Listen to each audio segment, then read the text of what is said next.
Hello friends, welcome to IICS platform. आज 6 अगस्त और 6 अगस्त के करेंगे हम करंट अफेयर के एमसीक्यू। दोस्तों, लेक्चर स्टार्ट करने से पहले चैनल को सब्सक्राइब और बेल आइकन प्रेस करना ना भूलें। चलो वीडियो स्टार्ट करते हैं। First question, which ministry release report empirical study to evaluate the delivery of justice through improve infrastructure. देखो क्या है, ministry of law and justice ने एक रिपोर्ट निकाली है और उस रिपोर्ट का टाइटल रखा है empirical study to evaluate the delivery of justice through improve infrastructure. अब ये जो रिपोर्ट निकाली है किसने निकाली है? सबसे पहला क्वेश्चन बनता है कि आप जानते हो कि हमारे इंडिया में पेंडेंसी ऑफ केस बहुत है, हाई कोर्ट में as well as supreme court में, बट हम कभी भी डिस्कस नहीं करते डिस्ट्रिक्ट कोर्ट के बारे में कि ऐसी क्या प्रॉब्लम है कि वहां जस्टिस नहीं हो पा रहा है। और अधिकतर आप जानते हो जितने भी केस आते हैं सबसे ज्यादा वो सुप्रीम कोर्ट और हाई कोर्ट में नहीं, सबसे ज्यादा डिस्ट्रिक्ट कोर्ट में जाते हैं, क्योंकि सबसे पहला जो जस्टिस की सुनवाई होती है देने के लिए वो होती है डिस्ट्रिक्ट कोर्ट के अंदर। किसके अंदर? डिस्ट्रिक्ट कोर्ट में। और सबसे ज्यादा पेंडेंसी ऑफ केस कहां पर है? डिस्ट्रिक्ट कोर्ट में। और आप ये भी जानते हो कि डिस्ट्रिक्ट कोर्ट में जो हालत है इंफ्रास्ट्रक्चर की और सर्विस की बहुत गंदी है। डिस्ट्रिक्ट कोर्ट में आप देखिए बहुत गंदी सर्विस है, इवन वो कंजस्टेड इतना एरिया है। अब इसकी स्टडी करने के लिए, इसकी सर्वे करने के लिए सर्वे कराया गया और पाया गया, फिर इसकी रिपोर्ट निकली ministry of law and justice में, जिस रिपोर्ट का नाम रखा गया empirical study to evaluate the delivery of justice through improve infrastructure. These are the title of the report. अब इस रिपोर्ट में क्या बताया गया? तो देखो दोस्तों, इस रिपोर्ट में सबसे पहला पॉइंट गया है कि most of district court have lack of space to sit for the people in courtroom। देखो, आप कभी भी अगर गए हो डिस्ट्रिक्ट कोर्ट के अंदर तो क्या होता है कि जहां जज सुनवाई करता है उस रूम में बैठने की व्यवस्था बिल्कुल नहीं होती है, क्योंकि वहां फाइल से भरा हुआ रहता है, फाइल से, और लोगों को इवन खड़े होने की व्यवस्था नहीं होती। तो ये पाया गया है कि डिस्ट्रिक्ट कोर्ट में, अधिकतर जो डिस्ट्रिक्ट कोर्ट है उसमें जो कोर्ट रूम है उसमें बैठने की तो छोड़िए, लोगों को खड़े होने की व्यवस्था भी नहीं है, खड़े होने की भी अरेंजमेंट नहीं है वहां पर। तो ये सबसे बड़ा मीन्स ड्रॉबैक है डिस्ट्रिक्ट कोर्ट का। दूसरा पॉइंट क्या बोला गया? दूसरा पॉइंट बोला गया कि अगर जस्टिस से बात करें तो 45% of only district court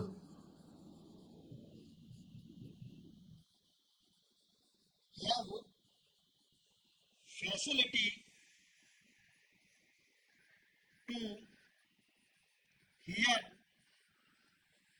electronic evidence.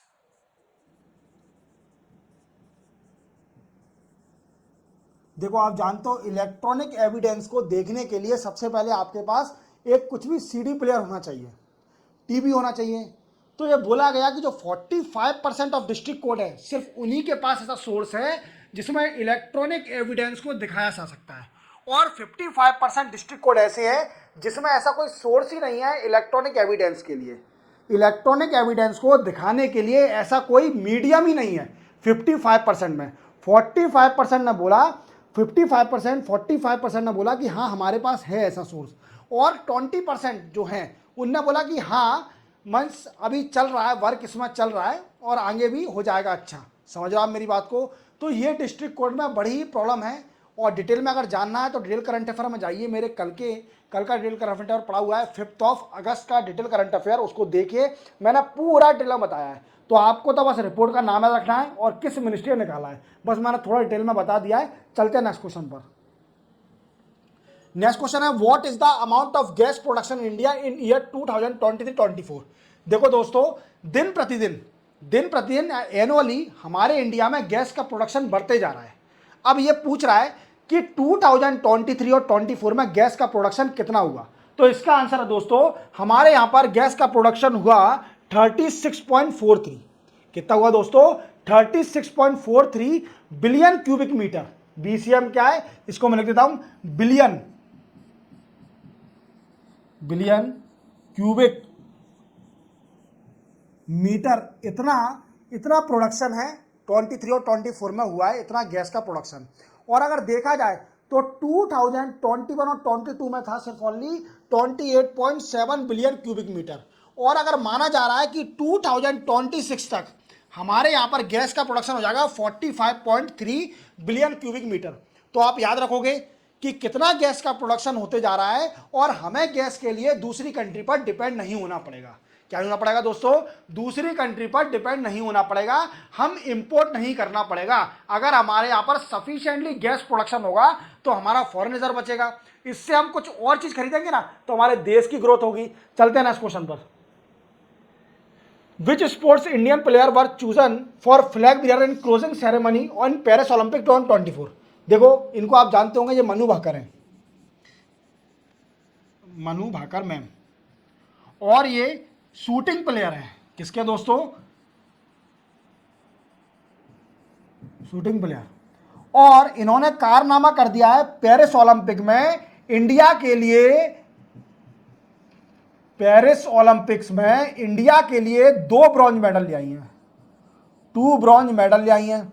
अब इनको सिलेक्ट भी कर लिया है कि ये क्लोजिंग सेरेमनी में इंडिया का फ्लैग फहराएंगी, मीन्स झंडे गाड़ेंगी। जब क्लोजिंग सेरेमनी होगी तो इंडिया का झंडा गाड़ेंगी, गाड़ेंगी तो नहीं पर फहराएंगी, फ्लैग बियर कवर करेंगी, मीन्स वी कैन से फहराएंगी। ओके, दिस इज तो मनु भाकर जी को चूज कर लिया है, और इसका आंसर मनु भाकर है, और ये शूटिंग प्लेयर हैं, और 2 ब्रॉन्ज मेडल सबसे पहले मॉडल पेरिस में यहीं जीत के लाई हैं, याद रखना, ठीक है। तीसरा भी जीतने वाली थी पर अनफॉर्चुनेटली 4th नंबर पे आई। तो अगर तीसरा जीत जाती तो ये पहली ऐसी वुमेन हो जाती जो इंडिया की 3 मेडल जीत के लाई हैं एक ही ओलंपिक से, याद रखो। चलते हैं नेक्स्ट क्वेश्चन पर। Which day is observe by Indian organ donation day 2024? देखो, आप जानते हो 3 अगस्त को national donation organ donation day मनाया जाता है, इंडियन ऑर्गन डोनेशन डे। आप जानते हो कि हमारे इंडिया में कई सारी हर साल मृत्यु होती है ऑर्गन ना मिलने के कारण, किडनी, लीवर, ये ऑर्गन नहीं मिलने के कारण हमारे इंडिया में कई सारी मृत्यु होती है। और इसी चीज़ का अवेयरनेस बढ़ाने के लिए, लोगों को डोनेशन देने के लिए, अगर किसी पर्सन को डोनेशन देना चाहता है ऑर्गन, अपना डोनेट कर सकता है। तो इसकी अवेयरनेस बढ़ाने के लिए हमारे इंडिया में ये दिन सेलिब्रेट या ऑब्जर्व किया जाता है 3 अगस्त को, नेशनल ऑर्गन डोनेशन डे 2024। याद रखोगे, याद रखोगे। चलते नेक्स्ट क्वेश्चन पर। हु वॉज री इलेक्टेड, और एक और बात याद रखना, ये 14 था, means 14th Indian organ donation day, clear. चलते हैं। Who was reelected as president of film academy? देखो, फिल्म अकेडमी के फिर से री इलेक्ट हो गई हैं प्रेसिडेंट, और इनका नाम है जन्नत यांग, जैनत यांग है, जैनत यांग। और ये थर्ड टाइम या थर्ड टर्म भी बोल सकते हैं, थर्ड टाइम री इलेक्ट हुई हैं। क्या हुई है? री इलेक्ट हुई है। किसकी? फिल्म अकेडमी की, याद रखोगे। चलते हैं नेक्स्ट क्वेश्चन पर। Which Indian higher authority will 4-day visit to Fiji, New Zealand और टिम्बू लेस्टी? इन कंट्रियों में 4 दिन की विजिट पर जाने वाले हैं। अब वो कौन सी हायर अथॉरिटी है? तो आप देख पा रहे होंगे, ये हमारे देश के राष्ट्रपति हैं द्रौपदी मुर्मू जी, और ये जाने वाली हैं न्यूजीलैंड, फिजी और टिम्बू लेस्टी में। इन कंट्रियों में जाएंगी और बायलैटरल रिलेशन पर क्या क्या डिस्कस करेंगी, हर कंट्री से बायलैटरल रिलेशन के ऊपर, bilateral relation and represent Indian origin people in this country, Indian origin people. ये 3 कंट्रियों में, इन 3 कंट्री इस कंट्री में जा रही हैं 4 दिन के विजिट पर। उसमें एक तो ये डिस्कस करेंगी बायलैटरल रिलेशन के ऊपर तीनों कंट्री से, देन आफ्टर जो इंडियन लोग रह रहे हैं इस 3 कंट्री में, उनको रिप्रेजेंट करेंगी कौन? हमारे देश की राष्ट्रपति द्रौपदी मुर्मू जी। और ये पहली बार ऐसा हो रहा है, मतलब पहली बार हो क्या रहा है, प्रेसिडेंट तो जाते ही हैं पर द्रौपदी मुर्मू जी पहली बार जा रही हैं, ठीक है। चलते हैं नेक्स्ट क्वेश्चन पर। विरासत long exhibition dedicate to celebrate 10th national handloom day began at which place of India? देखो, हैंडलूम एक्सपो चल रहा है, और इसमें हैंडीक्राफ्ट, इंडिया के हैंडीक्राफ्ट और हैंडलूम को बेचा जाता है और दिखाया जाता है कि हमारे इंडिया में भी एक से कलाकार हैं, उनकी हाथ की कला देखिए। कई सारे ऐसे हैंडलूम और हैंडीक्राफ्ट बनाए जाते हैं हमारे इंडिया में, तो हमें बड़ा गर्व होता है कि हमारे इंडिया में कलाकार लोग हैं। आप रील देखिए, रील में इवन आपको एक से एक एक्टर मिलेगा, सलमान और शाहरुख खान तो फेल हो जाएंगे। एक से एक एक्टिंग करने वाले लोग बाग मिलेंगे आपको रील के अंदर। तो सलमान शाहरुख खान तो कुछ नहीं है उनके सामने एक्टिंग में, बट वो नहीं पहुंच पा रहा है, वो अलग बात है। तो इंडिया में ज्ञान, आर्ट, ये साइंस, इस चीज़ की कमी नहीं है। हमारे यहाँ पर 140 करोड़ पॉपुलेशन है और 140 करोड़ में डिफरेंट डिफरेंट एक्टिविटी मिलेगी आपको, कई तरह की एक्टिविटी मिलेंगी 140 करोड़ लोगों में। तो ये बहुत बड़ा अचीवमेंट है हमारे इंडिया के लिए। बट अचीवमेंट तो नहीं, क्योंकि पॉपुलेशन ज़्यादा बढ़ते जा रही है, ये ज़्यादा इफेक्ट हो रहा है कौन पर, गवर्नमेंट के ऊपर, उन पर बर्डन बढ़ रहा है पॉपुलेशन बढ़ने का। तो पॉपुलेशन को कंट्रोल करना ही बहुत ज़रूरी है। आर्ट एंड कल्चर अच्छी बात है, हैंडलूम एंड हैंडीक्राफ्ट वो हमारे इंटरनेशनल रिकोगनाइज करे जाएंगे, वो अलग बात है। बट इतनी पॉपुलेशन ना बढ़ाइए। तो ये दिल्ली में एक्सपो हुआ, ठीक है, एग्जीबिशन, हैंडलूम का एग्जीबिशन हुआ, कहां पर, दिल्ली के अंदर, याद रखोगे। चलते हैं नेक्स्ट क्वेश्चन पर। नेक्स्ट और लास्ट क्वेश्चन है, who took charge as director general of BSF. BSF जानते हो, border security force, border security force. और ये कहां रहती है, ये रहती है दोस्तों इंडिया पाकिस्तान के बॉर्डर पर। बीएसएफ कहां डिप्लॉय करी जाती है, India Pakistan border and India Bangladesh border पर। और अभी आप बांग्लादेश के बारे में न्यूज़ सुन रहे होंगे अभी तो, कि बांग्लादेश के जो प्रधानमंत्री हैं हसीना शेख जी, उन्होंने रिजाइन दे दिया है प्राइम मिनिस्टर से, मींस प्राइम मिनिस्टर की पोस्ट से उन्हें रिजाइन दे दिया है। और ये 15 साल का रिकॉर्ड टूट गया उनका कि वो प्राइम मिनिस्टर की रिजाइन दे गई और वो इंडिया में आ रही हैं, इंडिया में रहने के लिए आ रही हैं शेख हसीना जी, क्योंकि बांग्लादेश में कई सारा प्रोटेस्ट चल रहा है। बांग्लादेश में कई मृत्यु हो चुकी है अभी, बच्चे जितने भी स्टूडेंट हैं वहां के बांग्लादेश के, वो प्रोटेस्ट कर रहे हैं फॉर द रिजर्वेशन। वो रिजर्वेशन डिमांड कर रहे हैं कि रिजर्वेशन दीजिए। इस रिजर्वेशन ने पूरे वर्ल्ड में घमासान मचाया हुआ है।